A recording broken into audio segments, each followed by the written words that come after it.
Home students, today we will discuss about the law of conservation of linear momentum. This topic is related to physics of class 9 and I hope कि आप लोगों को इस topic से पहले के सारे कॉन्सेप्ट्स क्लियर होंगे। ओके, इस लॉ को अच्छे से समझने के लिए कुछ प्रीवियस टॉपिक्स हैं जिनका यहाँ यूज़ होगा, उनको आपको मैं एक बार रिमाइंड करा देता हूँ। एक तो फोर्स है और दूसरा है मोमेंटम, जिसके बारे में लॉ ही है ये। ओके, तो आप लोग ये सेकंड चैप्टर है फिजिक्स का, force and laws of motion. इसमें हम लोग ये लास्ट टॉपिक है इस चैप्टर का, उसको पढ़ने जा रहे हैं। तो एक दो चीज़ें रिमाइंड कर लेते हैं। जैसे आप लोगों ने फोर्स के बारे में पढ़ा होगा, फोर्स इज इक्वल टू होता है ma। This formula is derived by the second law of motion. आपने पढ़ा होगा second law, the rate of change of momentum is directly proportional to the applied force.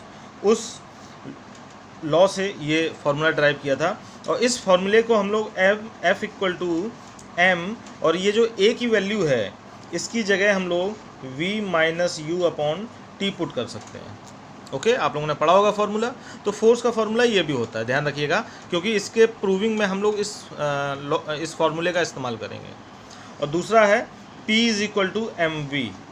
जिस क्वांटिटी पे ये formula हम लोग ये लॉ ड्राइव करने जा रहे हैं, हम उसी के बारे में बात कर रहे हैं। p is equal to M V. p is what? p is momentum. Okay, m is mass and v is velocity. किसी भी मूविंग बॉडी के लिए मोमेंटम अगर फाइंड आउट करना है तो मास इंटू वेलोसिटी होता है। ठीक है।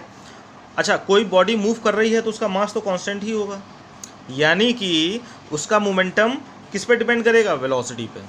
अगर मूविंग बॉडी की वेलोसिटी इंक्रीज़ करेगी तो वेलोसिटी मोमेंटम भी इंक्रीज़ करेगा, और वेलोसिटी डिक्रीज़ होगी तो मोमेंटम भी डिक्रीज़ होगा। मास क्योंकि उस बॉडी का कांस्टेंट होता है, इसलिए मास पे की वजह से बॉडी के मोमेंटम में कोई चेंज नहीं होगा। तो अब हम लोग ये चीज़ मान के चल रहे हैं कि एनी मूविंग बॉडी, उसका जो मोमेंटम होगा वो चेंज होगा वेलोसिटी की वजह से। ओके, तो अब हम अपने लॉ को समझते हैं, लॉ के बारे में समझते हैं। तो what is law here? In the absence of any external force, total linear momentum of a system is always remains conserved. मतलब अगर कोई एक्सटर्नल फोर्स अप्लाई ना किया जाए किसी भी सिस्टम पर, यहाँ पे हम लोग बात कर रहे हैं सिस्टम की, एक सिंगल बॉडी की बात नहीं कर रहे हैं, हम सिस्टम की बात कर रहे हैं। सिस्टम मीन्स एक 2 बॉडीज़ भी हो सकती हैं, उसमें 3 बॉडीज़ भी हो सकती हैं, 4, 5, 10 भी हो सकती हैं, और इनफाइनाइट बॉडीज़ भी हो सकती हैं। ठीक है, तो एक सिस्टम की बात कर रहे हैं।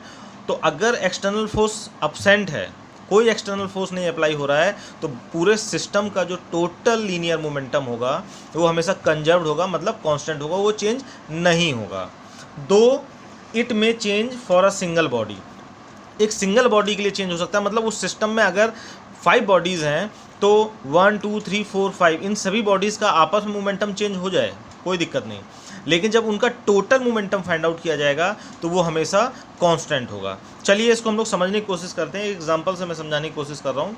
A container filled with gas. एक कंटेनर है जो गैस से फिल किया गया, कोई भी गैस ले लेते हैं, सपोज ऑक्सीजन गैस है, तो ऑक्सीजन गैस के बहुत सारे पार्टिकल्स होंगे।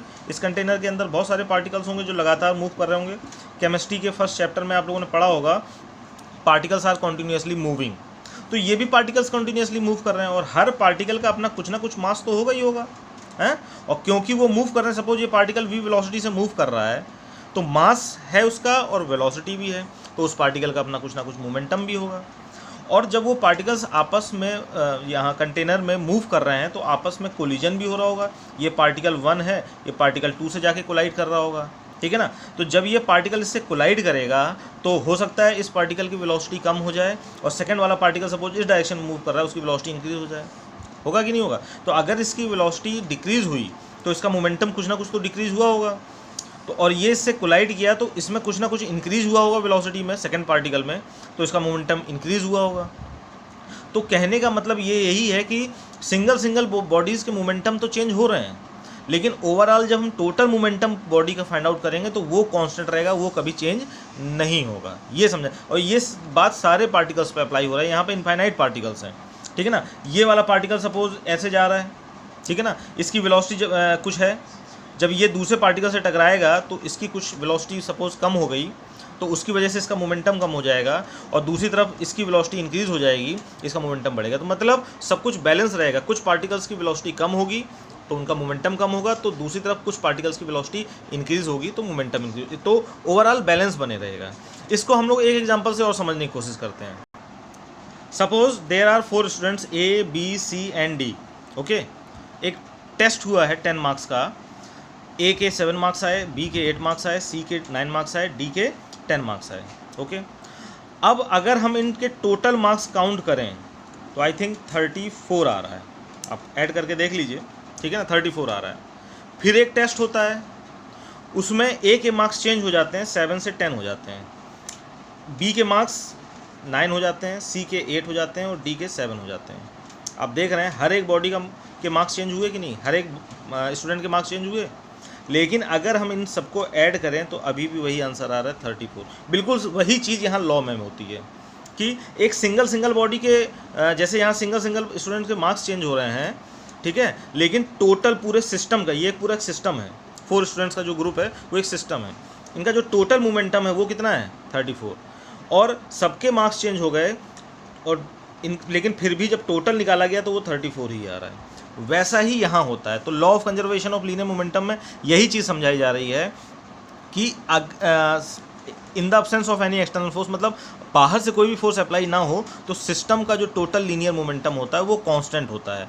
दो इट में change for a single body, एक सिंगल बॉडी का चेंज हो जाए, सारी बॉडीज़ का चेंज हो जाए अगर सिंगल देखा जाए, लेकिन जब टोटल किया जाएगा तो वो कभी भी चेंज नहीं होगा। तो ये तो हो गया लॉ, ओके, क्लियर हुई बात कि नहीं। और इस लॉ की प्रूविंग भी है जो कि समझना बहुत ज़रूरी होती है क्योंकि इस पर बेस्ड न्यूमेरिकल्स आते हैं, ठीक है ना। तो इसमें याद रखिएगा मैं इन दोनों इस फॉर्मूले का इस्तेमाल करूँगा, ठीक है ना। आप क्लियर कर लीजिए, force is equal to mass into velocity minus final velocity minus initial velocity upon time, okay. साथ ही साथ यहाँ पे हम लोग न्यूटन्स का थर्ड लॉ ऑफ मोशन भी यूज़ करेंगे।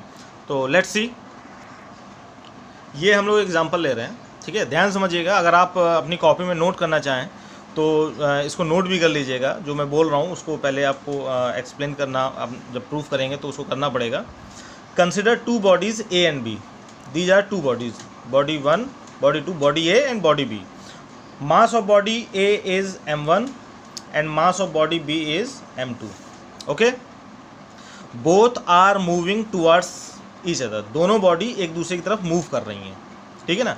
बॉडी A की initial speed is represented by u, so body A की इनिशियल स्पीड u1 है और बॉडी B की इनिशियल स्पीड u2 है, okay. Both are moving towards each other, दोनों एक दूसरे की तरफ मूव कर रही हैं, और जाहिर सी बात दोनों एक दूसरे की तरफ मूव कर रही हैं तो क्या होगा, थोड़ी देर बाद कोलिजन होगा। तो सेकंड सिचुएशन मैंने यहाँ कोलिजन दिखाया है, both collide with each other. अच्छा, आप लोग जानते हैं जब दोनों बॉडी एक दूसरे से कोलाइड करेंगी तो जाहिर सी बात है क्या होगा, दोनों एक दूसरे पे फोर्स अप्लाई करेंगी कुछ ना कुछ। ये F1 फोर्स हो गया, ये F2 फोर्स हो गया।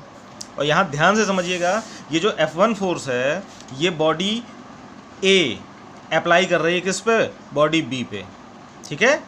तो F1 बॉडी B पे अप्लाई हो रहा है, अप्लाई कौन कर रहा है, A, लेकिन अप्लाई किस पे हो रहा है, B पे।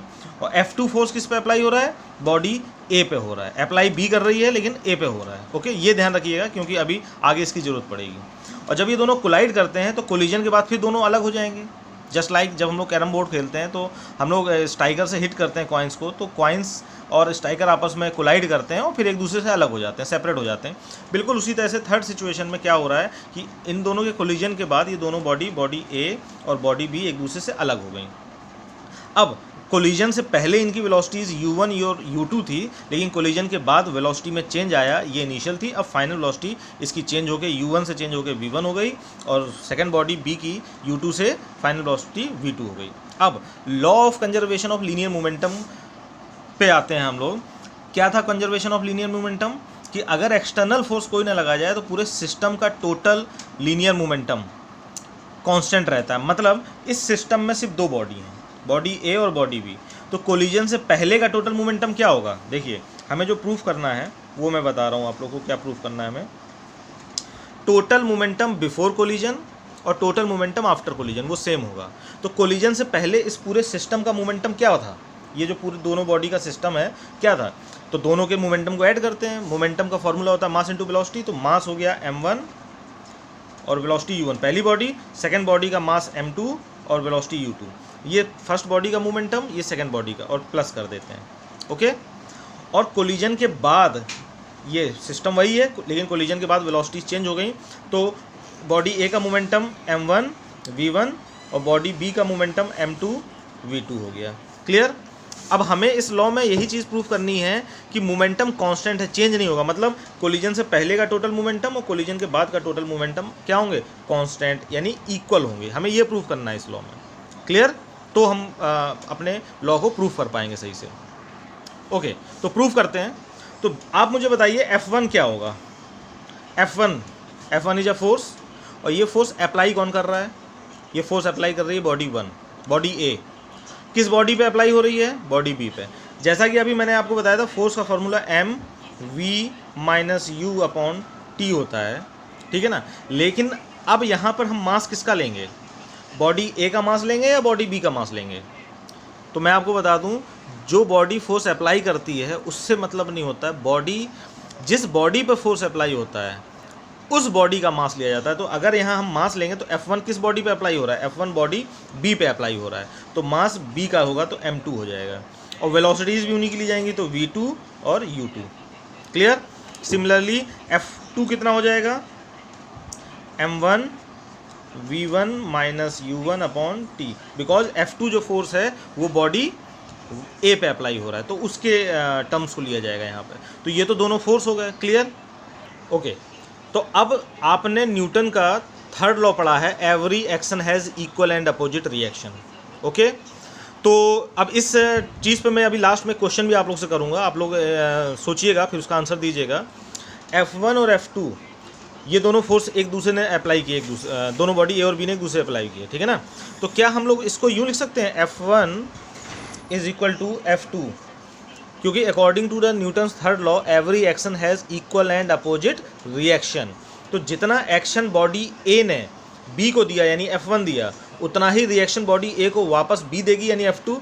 तो दोनों इक्वल होंगे। इक्वल एंड अपोजिट की वजह से हम लोग यहाँ पे माइनस साइन लगा देंगे, ठीक है ना। F1 is equal to minus F2। अब F1 की वैल्यू क्या है, m2 v2 माइनस u2/t, और F2 की वैल्यू क्या है, माइनस लगा हुआ है तो माइनस लगा लेते हैं हम लोग, m1 v1 minus u1/t। Clear. अब हम इसे अगर सॉल्व करेंगे तो देखिए t से तो t कैंसिल ही कर देते हैं हम लोग, m2 का मल्टीप्लाई दोनों से होगा, m2 v2 minus m2 u2। Okay, minus m1 का v1 से होगा तो माइनस m1 v1, और माइनस m1 का माइनस u1 से करेंगे तो minus minus plus m1 u1 हो जाएगा। ओके, देखिए ये जो माइनस m1 v1 है उठा के हम इधर ले आते हैं, ठीक है ना। माइनस m1 v1 उठ के इधर आएगा तो m1 v1 प्लस हो जाएगा, और इधर m2 v2 पहले से मौजूद था, इसको एज इट इज पड़ा रहने देंगे m2 v2, और ये जो m2 u2 है माइनस में, ये हम लोग दूसरी साइड ले जाएंगे, ठीक है ना। दूसरी साइड m1 u1 मौजूद है, माइनस m2 u2 उधर जाएगा तो m2 u2 ये हो जाएगा। अब आप जरा क्लियर कर लीजिए इस चीज़ को, ये क्या वही चीज़ है जो हमें प्रूफ करनी थी। देखिए m1 u1 plus m2 u2 is equal to m1 v1 plus m2 v2, same वही चीज़ हम लोगों ने यहाँ प्रूफ कर दी। ये क्या है, टोटल मोमेंटम आफ्टर कोलिजन, और ये किसके इक्वल हो गया, ये क्या है, m1 u1 plus m2 u2, total momentum before collision. Clear हुआ स्टूडेंट्स आप लोग को। तो हमने इस पूरे डिस्कशन में ये चीज़ प्रूफ करने की कोशिश की है कि जो बॉडी का जो टोटल मोमेंटम होता है वो कांस्टेंट होता है। और आपने यहाँ पे देखा कि कोलिजन से पहले दो बॉडी थी, ठीक है ना, दोनों बॉडी के मोमेंटम्स अलग थे, लेकिन ऐड करने पे क्या आ रहा था, m1 u1 plus m2 u2। Collision के बाद दोनों के मोमेंटम चेंज हुए, इसका m1 u1 था, इसका चेंज होकर m1 v1 हो गया, इसका भी चेंज हो गया। लेकिन जब टोटल कर रहे हैं m1 v1 प्लस m2u2, तो दोनों को इक्वल प्रूफ करना था और यहाँ पे हमने दोनों को इक्वल प्रूफ किया है। तो this is the proof of law of conservation of energy. अब हम लोग एक दो क्वेश्चन करने की कोशिश करते हैं इसके अकॉर्डिंग। हम लोग एग्जाम्पल कंसिडर करते हैं। There is a boy whose mass is 50 kg and he is moving with some velocity 5 metre per second. एक लड़का है जो मास 50 kg का है और उसकी वेलोसिटी 5 मीटर पर सेकेंड है। वो मूव दौड़ते हुए आता है, वो जंप करता है, एक स्केट बोर्ड रखा हुआ है यहाँ पे। स्केट बोर्ड जो कि स्टेशनरी कंडीशन में रखा हुआ है, रेस्ट पे है, इसलिए इसमें हमने क्या लिखा हुआ है, इनिशियल वेलोसिटी 0। और उस स्केट बोर्ड का जो मास है वो 2 kg है। तो वो बॉय दौड़ के आता है, उस पर जंप करता है और जंप करने के बाद सिचुएशन ये होती है कि वो स्केट बोर्ड पर खड़े होके मूव करने लगता है। आप खुद सोच सकते हैं कि अगर एक स्केट बोर्ड है, कोई जंप करेगा तो बॉय उस पर जंप करता है, खड़ा हो जाता है और स्केट बोर्ड एक साथ मूव करने लगते हैं कुछ वेलोसिटी v से। कितनी वेलोसिटी ये नहीं पता, यही हमें पता करना है। तो क्वेश्चन यही है कि बॉय और ये स्केट बोर्ड दोनों किस वेलोसिटी से मूव करेंगे। तो इस यहाँ पे जो हम सिस्टम, जिस सिस्टम की बात कर रहे हैं, उस सिस्टम में दो चीज़ें हैं, एक बॉय है, एक स्केट बोर्ड है। तो होगा क्या कि जंप करने से पहले का जो टोटल मोमेंटम है और जंप करने के बाद का मोमेंटम वो क्या होगा, सेम होगा। इस टाइप क्वेश्चन में हमेशा आपको यही करना है, जो भी घटना घट रही है उसके पहले का टोटल मोमेंटम और बाद का सेम कर लेना। तो मैं डायरेक्ट कर दे रहा हूँ, टोटल मोमेंटम बिफोर जंपिंग क्या होगा, इस बॉय का momentum mass into velocity plus skateboard का momentum mass 2 kg into velocity 0 equal to, ये तो जंप के पहले का है और जंप के बाद का क्या, अच्छा जंप के बाद दोनों एक साथ मूव कर रहे हैं तो इनका टोटल मास कितना हो जाएगा 52, क्योंकि बॉय का मास 50, स्केट बोर्ड का 2, टोटल मास 52 और दोनों एक ही वेलोसिटी से मूव कर रहे हैं तो वेलोसिटी हो गई v। 55 जा 250, 2 इंटू 0 0 ही रहेगा, ये 52v हो जाएगा। तो यहाँ से 250 upon 52 is equal to v। तो यहाँ से v की वैल्यू आप फाइंड आउट कर सकते हो। ये आई थिंक 4 पॉइंट समथिंग कुछ वेलोसिटी आएगी, आप कैलकुलेट कर लीजिएगा, जितनी भी वेलोसिटी हो मीटर पर सेकंड में आएगा। इन this way you can find out the velocity और एनी जो अननोन चीज़ जो भी पूछी गई है वो निकाल सकते हो। ऐसे ही एक क्वेश्चन रिकॉयल ऑफ गन का होता है। आपने पढ़ा होगा कि एक गन है, अगर आपने ये चैप्टर पढ़ा हुआ है तो आपने ज़रूर उसमें पढ़ा होगा, एक गन है, उस गन से अगर हम बुलेट फायर करते हैं, ठीक है ना, तो क्या होगा, बुलेट किसी ना किसी वेलोसिटी से मूव करके निकल जाएगी, ठीक है। कुछ बुलेट का मास स्मॉल हो m होगा, गन का भी मास होगा कैपिटल M, ठीक है ना। जब गन से बुलेट फायर होती है तो बुलेट कुछ वेलोसिटी से जाती है, तो गन भी तो किसी वेलोसिटी से पीछे आती है। इस वेलोसिटी को बोलते हैं रिकॉयल वेलोसिटी, रिकॉयल वेलोसिटी बोलते हैं हम लोग, ठीक है ना। तो रिकॉयल वेलोसिटी अगर आपको फाइंड आउट करनी है तो कैसे फाइंड आउट करेंगे, आप क्या करेंगे, टोटल मोमेंटम बिफोर फायरिंग और total momentum after firing equate कर देंगे।